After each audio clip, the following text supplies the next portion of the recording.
Hello friends, today we will discuss sleeping and tipping. Sleeping and tipping engineering mechanics में friction वाले chapter में अपन पढ़ते हैं। यहाँ से एक गेट में भी क्वेश्चन आ चुका है और एक अच्छा टॉपिक है, तो आज इसको अपन पहले समझेंगे कॉन्सेप्चुअल वाइज की क्या कॉन्सेप्ट है इसमें, और उसके बाद इसमें गेट में न्यूमेरिकल भी सोल्व करेंगे और एक दो अच्छे न्यूमेरिकल और बनाएंगे। तो सबसे पहले देखते हैं स्लीपिंग और टिपिंग का मतलब क्या है। मान लीजिए कि अपने पास ये कोई एक ब्लॉक है जिसका कुछ वेट है W और ये सरफेस पे रखा हुआ, क्लियर है, और सरफेस और ब्लॉक का बीच में कोएफिशिएंट ऑफ फ्रिक्शन अपन मान लेते हैं म्यू। अब अपन इस पे एक फोर्स अप्लाई कर रहे हैं, we are applying a force that is pushing force, अपन इसको पुश कर रहे हैं F फोर्स से। तो यहाँ पे दो पॉसिबिलिटी है। The possibility number one that block will simply slides over the surface, means as we apply the force F, block simply slides over the surface और अपन इसको बोलते हैं कि ये start moving। जैसे ही अपन F फोर्स अप्लाई करें ये ब्लॉक इस सरफेस पे स्लिप होना स्टार्ट हो जाए, आगे मूव करना स्टार्ट हो जाए। इस का वेट, ब्लॉक का वेट मान लीजिए W दिया हुआ है आपको। और दूसरा केस इसमें ये बनता है कि जैसे ही अपन इस पे फोर्स अप्लाई करें ये ब्लॉक इस पॉइंट के अबाउट टिल्ट हो जाए, मीन्स इस पॉइंट के अबाउट रोटेट करना स्टार्ट कर दे, लाइक दिस। तो इसको अपन बोलते हैं टिप ओवर। जैसे ही आपने ये फोर्स अप्लाई करा F, तो ये ब्लॉक इस पॉइंट के अबाउट रोटेट करना स्टार्ट कर गया, तो इसको बोलते हैं टिपिंग, या फिर टिप्स ओवर आप बोल सकते हो इसको, कि ये ब्लॉक इस पॉइंट पे टिप कर गया, घूम गया। तो यहाँ पे दो पॉसिबिलिटी है। अगर आप ब्लॉक पे F फोर्स अप्लाई करते हो तो दो पॉसिबिलिटी है। Case number one, the block may slides over the surface, and second case block may tip over the surface. तो आपको ये पूछा जा सकता है कि आप कितना फोर्स अप्लाई करो ताकि ये सिर्फ स्लाइड करे या सिर्फ टिपिंग करे या दोनों हो, या फिर कितने फोर्स में क्या होना है, ये सब क्वेश्चन आप पे बन सकते हैं। तो पहले देखते हैं कि इन दोनों केस में से अगर अपन F का वैल्यू धीरे धीरे बढ़ाना स्टार्ट करें, like we are applying F from 0, अपन 0 से फोर्स का वैल्यू धीरे धीरे बढ़ाना स्टार्ट करें, तो पहले कौन सा केस आएगा, पहले स्लाइड होगा या पहले टिप करेगा, तो इस चीज को अपन देखते हैं। तो उससे पहले मैं आपको एक छोटा सा कॉन्सेप्ट समझाना चाहता हूँ।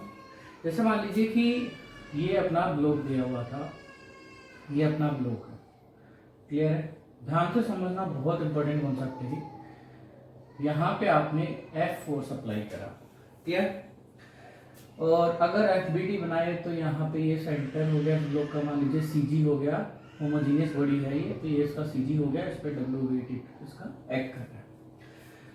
अब इस फोर्स की वजह से मान लीजिए ब्लॉक आगे की तरफ मूव कर रहा है। अब अगर ये ब्लॉक आगे की तरफ मूव करेगा तो आपको पता है कि फ्रिक्शन यहाँ पे पीछे की तरफ लगेगा।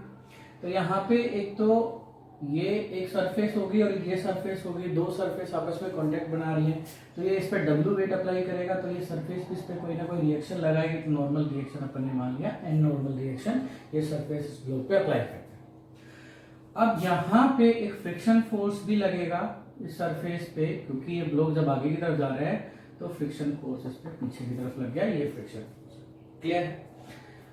यहाँ पे ये फ्रिक्शन लग गया, नॉर्मल रिएक्शन है, ये इसका वेट हो गया, and this is the F force which we are applying on the block.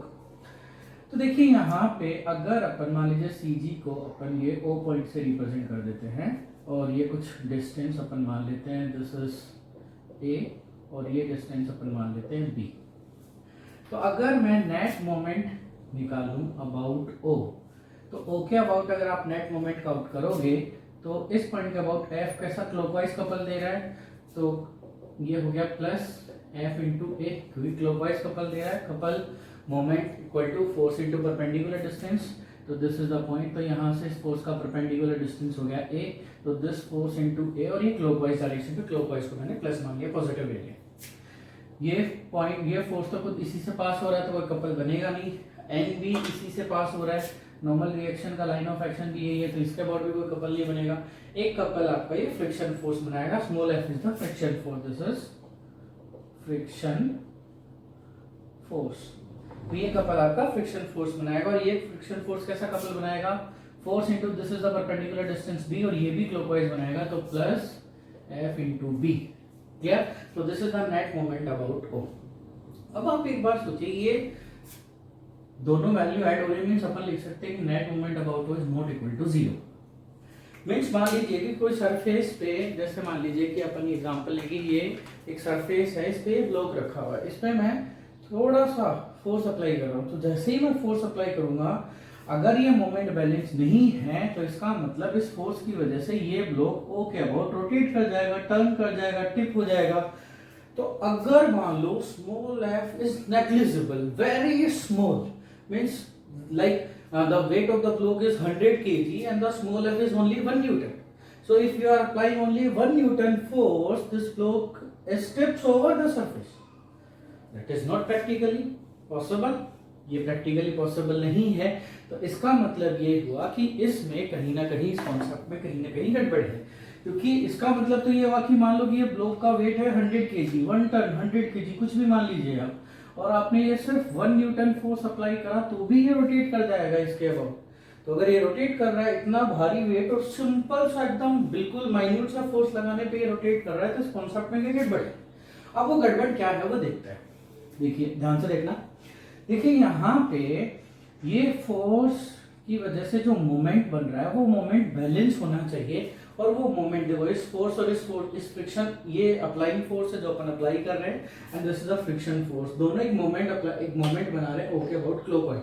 वो मोमेंट बैलेंस होना चाहिए, यहाँ पे वो मोमेंट बैलेंस नहीं है। अगर ये मोमेंट बैलेंस हो जाएगा तो ये टिप नहीं करेगा, तो मोमेंट बैलेंस करेगा कौन, नॉर्मल रिएक्शन। अब देखो ध्यान से देखना, इधर ये एक ब्लॉक लिया था अपन ने, क्लियर है, दिस इज अ ब्लॉक, यहाँ पे इसका ये वेट लग रहा है W, this is point O and this is force F, this is जो अपन ने ये यहाँ से यहाँ तक A माना है एंड यहाँ से यहाँ B माना है। Is that clear? अब अगर मैं नॉर्मल रिएक्शन को यहाँ पे शिफ्ट कर देता हूँ, normal reaction, and this is the friction force F, तो अब आप देखिए ये फोर्स का मोमेंट इसके अबाउट क्लॉकवाइज, इसका फ्रिक्शन का मोमेंट इसके अबाउट क्लॉकवाइज, लेकिन नॉर्मल रिएक्शन का O के अबाउट मोमेंट कैसा है, एंटी क्लॉकवाइज मोमेंट। मींस अब ये जो फोर्स, अप्लाइड फोर्स या पुशिंग फोर्स और फ्रिक्शन की वजह से जो क्लॉकवाइज मोमेंट आ रहा था वो कौन बैलेंस कर रहा है, नॉर्मल रिएक्शन बैलेंस कर रही है, एंटी क्लॉकवाइज कपल बनाते हैं। तो दिस इज द राइट अपना, this is the right representation of this block. ये अपना ब्लॉक का free body diagram, real free body diagram है। अगर आप ऐसा फ्री बॉडी डायग्राम बनाओगे तो ये गलत है। ये गलत क्यों है इसके बारे में अपन ने देख लिया, क्योंकि यहाँ पे मोमेंट बैलेंस नहीं हो रहा, तो अगर आप नेग्लिजिबल फोर्स भी अप्लाई करोगे तो ये बहुत भारी ब्लॉक भी टिल्ट कर जाएगा। तो इसका मतलब ये गलत है अपना, और ये अपना रियल फ्री बॉडी डायग्राम है, मीन्स इसमें नॉर्मल रिएक्शन शिफ्ट हो जाएगा कॉर्नर पे, और ये एंटी क्लॉकवाइज देगा, एंटी क्लॉकवाइज कपल देगा जो कि इसको बैलेंस कर देगा। तो अब आप ये टिल्ट नहीं होगा, अब ये टिप नहीं करेगा। क्लियर? तो अपन एफबीडी बनाना तो सीख गए कि अगर आपको ऐसा प्रॉब्लम आता है तो उसका एफबीडी कैसे बनेगा। अब ये देखते हैं कि ये कब स्लिप करेगा और कब टिप करेगा। Is that clear? तो सबसे पहले केस 1 डील करते हैं। Force required to cause slipping of block. Force required to cause the slipping of block. कि कितना फोर्स रिक्वायर्ड है ताकि ये ब्लॉक स्लिप कर जाए। तो इसका बिट एक बार मैं फिर से बना देता हूँ यहाँ पे।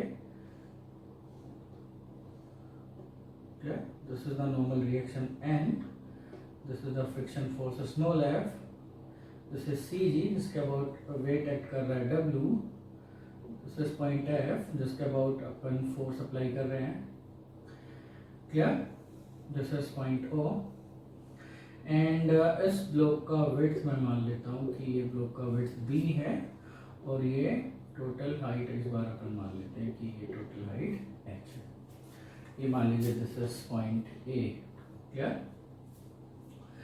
तो अब अपने को स्लिपिंग के लिए एक फोर्स रिक्वायर्ड है। मान लीजिए आप F फोर्स लगा रहे हो, तो ये कितने फोर्स पे ये ब्लॉक स्लिप करेगा ये आपको फाइंड आउट करना है। तो देखिए ब्लॉक कब स्लिप करेगा, ब्लॉक स्लिप करेगा जब ये F का वैल्यू इससे ज्यादा हो जाएगा, क्योंकि इसको आगे बढ़ने से रोक कौन रहा है, सिर्फ फ्रिक्शन फोर्स रोक रहा है। तो ये स्लिप कब करेगा, जब ये अप्लाइड फोर्स का वैल्यू इस फ्रिक्शन फोर्स से एक्सीड हो जाएगा, फ्रिक्शन फोर्स को ओवरकम कर देगा। तो मैं लिख सकता हूं for slipping F should be greater than small f। Is that clear?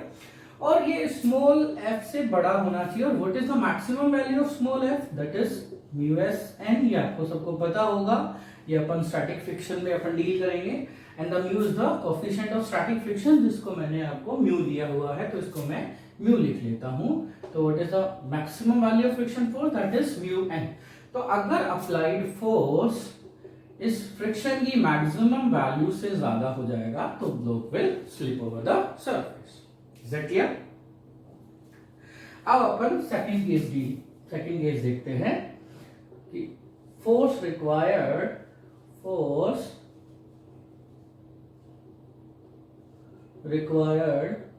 To tip the block over the surface. इस बार अपन यह फाइंड आउट कर रहे हैं कि इस ब्लॉक पे अपन कितना फोर्स अप्लाई करें ताकि ये ब्लॉक इस सरफेस पे टिप कर जाए, इस सरफेस पे स्लिप ना हो, टिप करे। तो देखिए टिपिंग के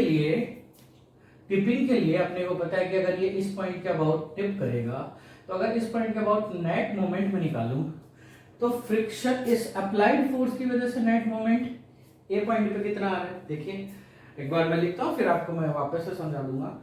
मेरे को ये ब्लॉक को टिप करवाना है, तो ये ब्लॉक टिप कैसे करेगा, ए पॉइंट के अबाउट देखिए दो मोमेंट बन रहे हैं, एक तो F की वजह से और एक W की वजह से। ये दोनों तो ऐसे ही पास हो रहे थे, उनका तो कोई मोमेंट बनेगा नहीं।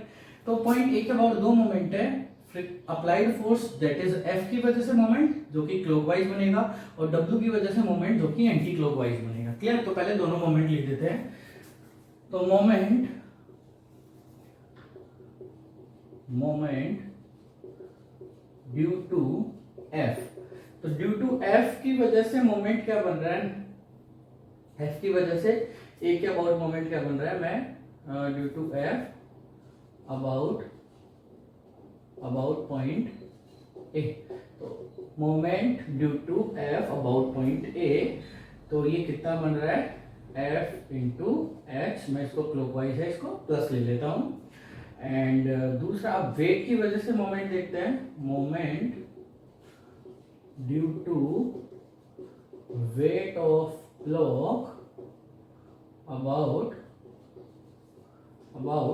पॉइंट ए के अबाउट इस W वेट की वजह से कितना मोमेंट बन रहा है, दैट इज मैक्सिमम मोमेंट। इसको विड्थ टोटल विड्थ B ले लीजिए, तो ये हो जाएगा B/2। तो मैक्सिमम इतना ही बन सकता है W इंटू B/2, तो this is W into B/2। अब देखिए ये कैसा बनाएगा, एंटी क्लॉकवाइज, तो उसको ले लेते हैं माइनस में, this is minus. Exactly means F की वजह से जो मोमेंट बन रहा है, ये W मोमेंट उसको बैलेंस करने के लग रहा है।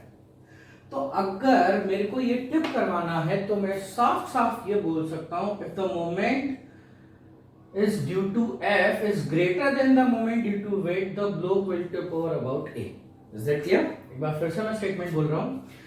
F की वजह से जो मोमेंट है वो क्लॉकवाइज मोमेंट बन रहा है A पॉइंट के about, and that is F into H clockwise, plus W की वजह से जो मोमेंट है A के अबाउट एंटी क्लॉकवाइज मोमेंट बन रहा है, that is W into B/2। Minus में लिख दिया मैंने, एंटी क्लॉकवाइज है इस वजह से, या इसको मैं साइन को हटा देता हूँ, यहाँ पे लिख देता हूँ this is clockwise moment and this is counter clockwise moment.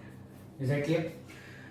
अब देखिए अपने को ये पता है कि ये F की वजह से जो क्लॉकवाइज मूवमेंट है, इसको ये W की वजह से जो एंटी क्लॉकवाइज मूवमेंट है, ये बैलेंस करने के लग रहा है। तो अपने को ब्लॉक को अगर A के अबाउट टिल्ट करवाना है, टिप करवाना है, तो अपन ये बोलेंगे the moment due to force F should be greater than the moment due to weight W। अगर आप इसको टिल्ट करवाना चाहते हो तो अपन लिख सकते हैं for tipping F H should be greater than W into B by 2। तो यहां से आपको f का वैल्यू मिल जाएगा, जो भी वैल्यू आएगा। जैसे आपको यहां से मिला था f is greater than mu N, तो यहां से आपको f का वैल्यू मिल गया, that is W b by 2h। अगर आप इससे ज्यादा फोर्स अप्लाई करोगे तो ब्लॉक टिप कर जाएगा, और अगर आप इससे ज्यादा फोर्स अप्लाई करोगे तो ब्लॉक स्लिप हो जाएगा। क्लियर है? तो ये कॉन्सेप्ट समझ में आया कि ब्लॉक कब टिप करेगा और कब स्लिप करेगा। अब एक क्वेश्चन बनाते हैं, क्वेश्चन देखते हैं जिसमें अपने को आइडिया हो जाएगा क्वेश्चन सोल्व करने से। चलिए ये क्वेश्चन सोल्व करते हैं इस कॉन्सेप्ट पे। आपको ये दिया गया है कि एक ब्लॉक है 60 kg का, उस ब्लॉक के डायमेंशंस दिए हुए हैं, this is the width and this is the height of block. ये 3 मीटर है, ये 4 मीटर है। आप एक पुशिंग फोर्स F अप्लाई कर रहे हो 3 मीटर से। यहाँ जो रेफरेंस है उससे 3 मीटर, या जो सरफेस है उससे 3 मीटर अबव पे आप एक फोर्स अप्लाई कर रहे हो F। ये सेंटर हो गया O C G जिसको अपन बोल रहे हैं। तो क्वेश्चन में ये पूछा गया है कि व्हाट विल हैपन फर्स्ट। आप 0 से फोर्स अप्लाई कर रहे हो, तो ये ब्लॉक पहले स्लाइड होगा या टिपिंग करेगा या बोथ हैपन साइमल्टेनियसली। दो अपने को ये चीजें सोल्व करनी है। मतलब इसके ऑप्शन मैं बोल सकता हूँ, option A block first tip over, A option, B option block will slide first, C option tipping and sliding both occur simultaneously. तो अपने को इसको सोल्व करना है। तो 0 से अपन फोर्स अप्लाई कर रहे हैं, तो सॉल्यूशन देखते हैं इसका। फर्स्ट अपन स्लीपिंग को सोल्व करते हैं कि स्लीपिंग में अपने को कितना फोर्स रिक्वायर्ड है। तो देखिए इसका फ्री बॉडी डायग्राम अपन अगर बनाएं तो यहाँ पे नॉर्मल रिएक्शन लगेगा F, यहाँ पे फ्रिक्शन फोर्स लगेगा F। तो फ्रिक्शन फोर्स का वैल्यू हो गया म्यू एन, और म्यू का वैल्यू आपको दिया हुआ है, दिस इज 0.62। क्लियर है? तो यहाँ ये फ्री बॉडी डायग्राम बन गया ब्लॉक का, ये ब्लॉक का FBD बन गया। मैं फिर से मैं बना देता हूँ। This is normal reaction, this is the friction force that is 0.62 into N, the weight of block that is 60 kg का ब्लॉक है, तो 60 G लग गया। ये हो गया इसका CGO, and this is the force F, और ये आपको दिया हुआ है 3 मीटर। ये टोटल 3 मीटर है, तो यहां से मैं इसको बोल सकता हूं that is 1.5 meter, 1.5 meter, 1.5 meter, 1.5 meter. Clear? तो सबसे पहले स्लीपिंग के बारे में बात कर रहे हैं अपन। तो स्लीपिंग के लिए अपने को पता है कि F should be greater than mu N, जो कि फ्रिक्शन फोर्स है, दैट इज ये म्यू एन है। तो अगर स्लीपिंग चाहिए तो F म्यू एन से बड़ा होना चाहिए।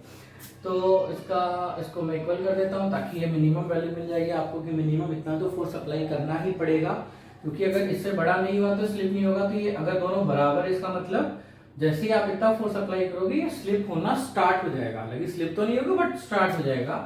तो F इक्वल टू म्यू का वैल्यू है 0.62 और n आपको निकालना है। अब देखिए अगर FBD को आप सोल्व करो तो समेशन ऑफ Fy आप 0 करोगे तो y डायरेक्शन में n और 60g दोनों है, दोनों अपोजिट है, तो n की जगह मैं लिख सकता हूँ 60g। तो this is the force required to slip the block.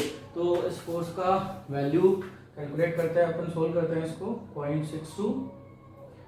0.62 into 60 into 9.81, तो this is 364.93।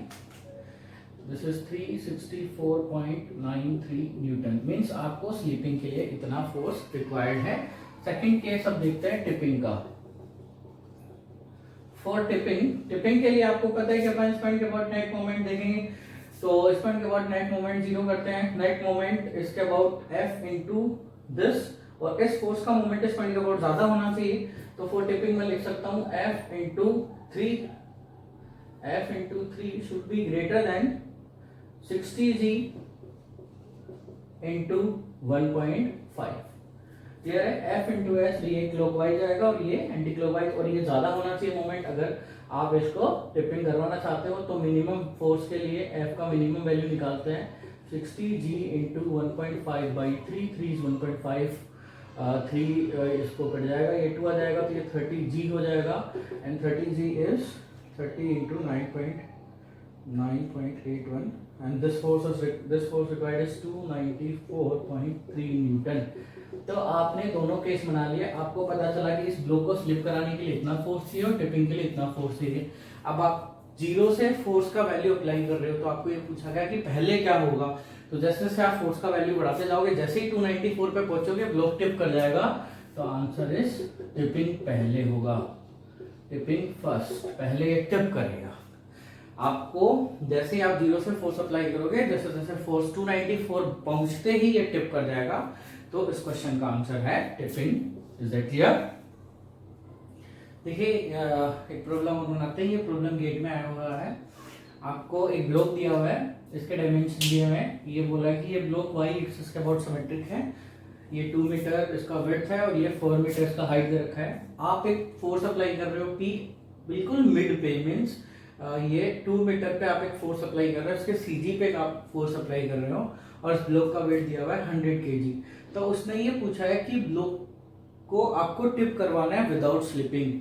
You have to tip the block about Q without slipping to find out the value of force P that is required to tip the block about Q.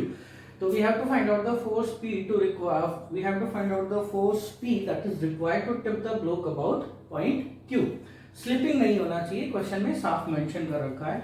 तो इसका FBD अपन बनाते हैं। तो आपको पता है कि यहाँ पे ये 100 kg है ब्लॉक, तो 100 G यहाँ पे एक्ट करेगा। This is the normal reaction and this is the friction force F। तो नेट मोमेंट अबाउट Q अपन 0 कर दें तो ये P का मिनिमम वैल्यू हो जाएगा that required to cause the tipping। तो अपन नेट मोमेंट अबाउट निकालते हैं, net moment about Q is 0। तो P का मिनिमम वैल्यू अपन फाइंड आउट कर लेंगे। तो P इंटू, देखिए इसके अबाउट निकालना है तो P into this distance is 2 meter, क्योंकि बिल्कुल मिड पे ये लगा हुआ है, इक्वल टू 100 G, क्योंकि ये क्लॉकवाइज कपल देगा और 100 G एंटी क्लॉकवाइज कपल देगा। तो 100 G into 1 meter, this is 2, तो ये 1 मीटर हो गया। तो P का वैल्यू अपने पास आ गया, that is 50 G। This is the answer of the question. And second इसी का एक और पूछा गया था इसी में कि find out the coefficient of friction also. Means अपने को यहाँ पे ये जो कोएफिशिएंट ऑफ फ्रिक्शन है म्यू, ये भी निकालना है। तो ये फ्रिक्शन फोर्स का वैल्यू हो गया म्यू एन। तो कोएफिशिएंट ऑफ फ्रिक्शन निकालने के लिए अपन स्टैटिक इक्विलिब्रियम कंडीशन लगा सकते हैं। तो क्योंकि ये ब्लॉक स्लाइड नहीं कर रहा है, तो ब्लॉक स्लाइड नहीं कर रहा है तो ये फोर्स उसके बराबर होगा, exactly, because block is not sliding. तो due to static equilibrium summation of FX 0 कर सकते हैं अपन। तो समेशन ऑफ एफएक्स 0 अगर अपन करेंगे तो लिख सकते हैं P equal to mu N, exactly. तो mu is P that is 50 G by N. तो n आपके पास कहाँ कितना आ जाएगा, 100 G। यानी 100 G कैसा है आपको पता चल गया। अगर आप summation of Fy equal to 0 करोगे तो summation of Fy static equilibrium n equal to 100 G आपको मिल जाएगा। n इक्वल टू 100 G आपने यहाँ पुट कर दिया तो म्यू का वैल्यू आ गया 0.5। तो दिस इज आंसर। तो ये अपने आंसर आ गए 50 G। Answer is 50 G and 0.5। Is that clear? Thank you so much guys.